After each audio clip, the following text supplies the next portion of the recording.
बेडणे डोसा हा कर्नाटकमधील एक अतिशय लोकप्रिय आणि प्रसिद्ध साऊथ इंडियन पदार्थ आहे. कन्नड भाषेत बेडणे म्हणजे लोणी. या डोस्यामध्ये भरपूर लोणी वापरले जाते. हा इतर डोशांपेक्षा आकाराने लहान, बाहेरून कुरकुरीत आणि आतून अत्यंत मऊ व स्पॉन्जी असतो. या डोशाला दावणगिरी बेडणे डोसा म्हणूनही ओळखले जाते. तर असा हा डोसा कसा करायचा, त्याची कृती काय आहे, त्यासाठी छोट्या छोट्या टिप्स काय असणार आहेत त्या आपण सविस्तर पाहूयात. यासाठी मी रेशनिंगचा किंवा जाडा तांदूळ 3 कप वापरलेला आहे. 1 कप उडीद डाळ वापरलेली आहे.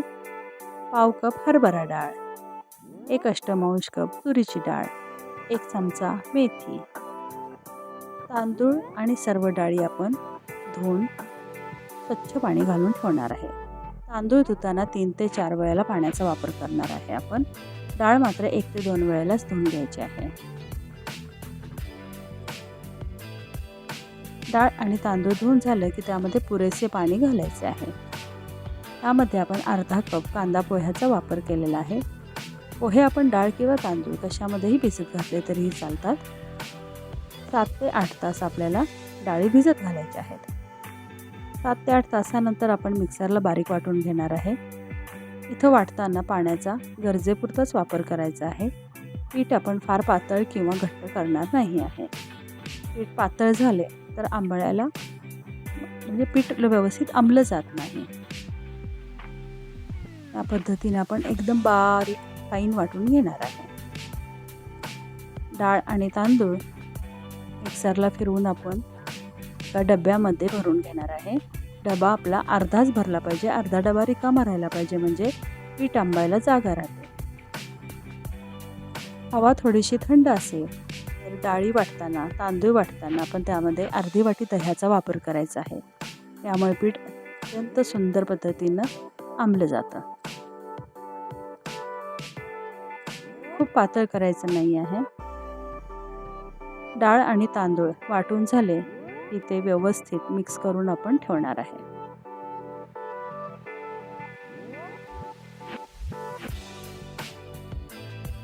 हा पिठाचा डबा आपण उबदार जागेमध्ये ठेवायचा आहे,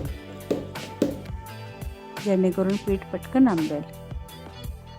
त्या पद्धतीनं आपण कन्सिस्टन्सी ठेवायची आहे. खूप पातळ नाही आणि खूप घट्ट नाही.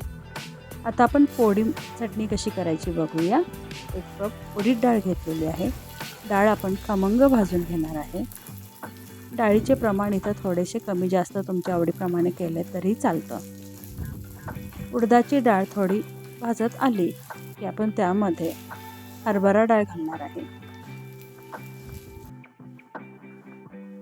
हरभरा डाळ अर्धा कप वापरलेली आहे. धने आपण 1 चमचा धने, 1 चमचा जिरे, 2 ते 3 चमचे तीळ घालणार आहे. आणि सर्व मसाला पण एकत्र खमंग भाजून घ्यायचा आहे.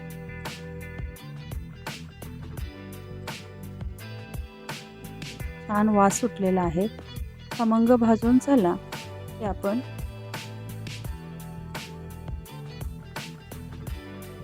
एका ताटामध्ये काढून घ्यायचा आहे. त्याच पॅनमध्ये थोडंसं तेल घालून आपण 1 लिंबा एवढी चिंच परतवून घेणार आहे. यामुळे आपली ही चटणी आंबट गोड मस्त होते.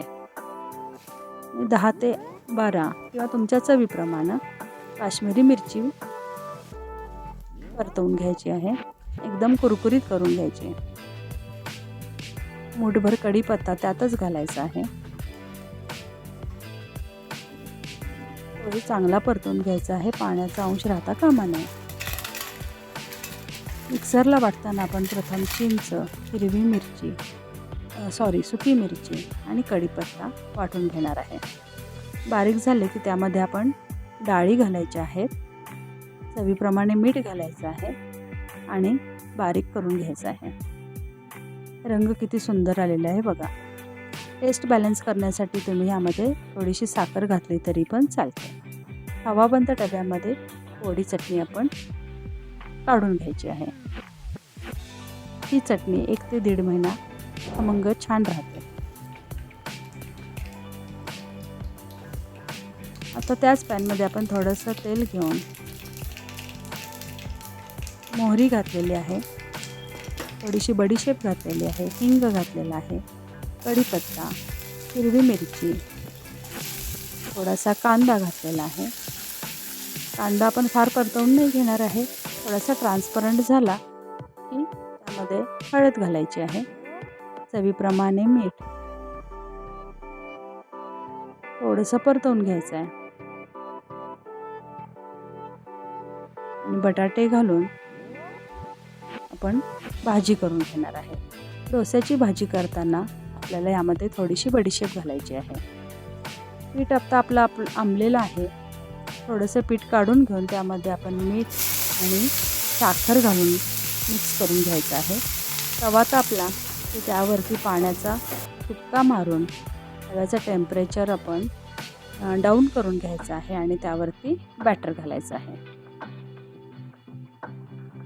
आता जर हे तुमचं पहिला डोसा करून बघा तुम्ही, त्याला छान जाळी नाही पडली, म्हणजे तुमचं पीठ चुकून जर आंबलं नसेल तर अशा वेळेला 1 वाटी 2 वाटी चुरमुरे, कोरडे चुरमुरे मिक्सरला फिरवून ह्या बॅटरमध्ये घालून घ्या. इथं मी चुरमुऱ्याचा वापर केलेला नाही, पीठ माझं खूप सुंदर आंबलं होतं आणि आता आपण त्याच्यावरती लोणी घालून घ्यायचं आहे. लोणी थोडंसं जास्ती घालायचं आहे कारण आपण बेने डोसा करतो. बघा किती छान त्याला बुडबुड येत आहेत. एकदम स्पॉन्जी झालेला आहे डोसा. असा जर तुमचा डोसा झाला नाही तर तुम्ही कोरडे चुरमुरे बारीक करून घेऊन घाला, डोसा अतिशय सुंदर होणार.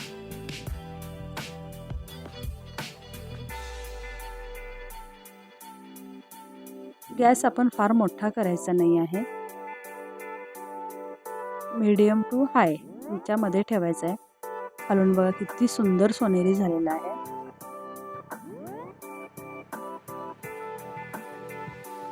हा डोसा आपण आता परतून घेऊया. वरून अतिशय कुरकुरीत आणि आतून अतिशय मऊ स्पॉन्जी असा हा आपला डोसा तयार झालेला आहे.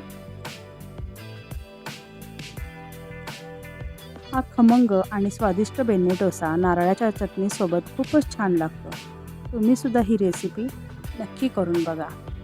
आपल्या चॅनेलला सबस्क्राईब केले नसेल तर सबस्क्राईब करून घ्या. डोसा परतवून झाला की त्यावरती आपल्या आवडीप्रमाणे थोडी चटणी घालून घ्यायची आहे आणि त्यावरती साजूक तुपाची धार करायची आहे. पातळ केलेलं तूप आपण वरून घालून घेणार आहे. मध्ये भाजी घालून हा डोसा चटणीसोबत सर्व करतात. काही जण पिकलेल्या टोमॅटोची चटणी याच्याबरोबर सर्व करतात. आपल्या आवडीप्रमाणे चटणी, सांबार कशाबरोबरही तुम्ही हा डोसा सर्व करू शकता. ही रेसिपी तुम्ही नक्की करून बघा. ही रेसिपी कशी वाटली ते तुम्ही मला कमेंट करून नक्की सांगा. व्हिडिओ आवडल्यास लाईक करा, आपल्या मित्रांबरोबर शेअर करा आणि चॅनलला सबस्क्राईब करायला विसरू नका.